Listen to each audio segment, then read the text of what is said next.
میگویند مردی بود که قرآن میخواند ولی از معنایش چیزی نمیفهمید.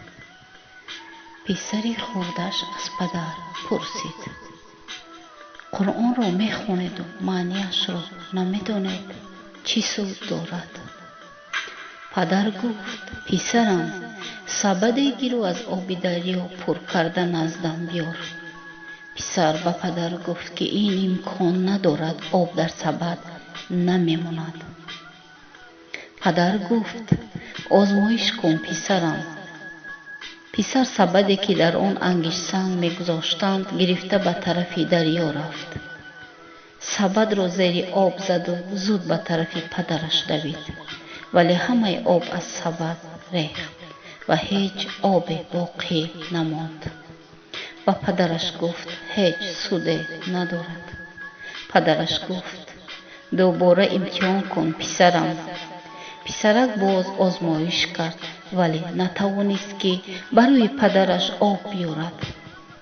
برای بار سوم، چهارم، پنجم امتحان کرد تا اینکه خسته شده برای پدرش گفت: امکان ندارد که سبد پر از آب شود. سپس پدر به پسرش گفت: قبلا سبد چگونه بود؟ اینجا پسر آگاه شده گفت: سبد از آلودگی های انگشت سنگ سیاه بود ولی اکنون پاک و تازه شده است. پدر گفت: این کمترین کاری هست که قرآن برای قلبت میکند. خواندن قرآن مانند دریایی است که سینه‌ات را پاک میکند، گرچه او را از یاد ندانی و معنایش را هم نفهمی.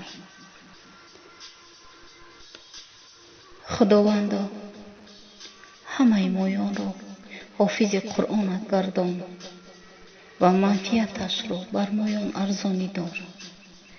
آمین یا رب العالمین.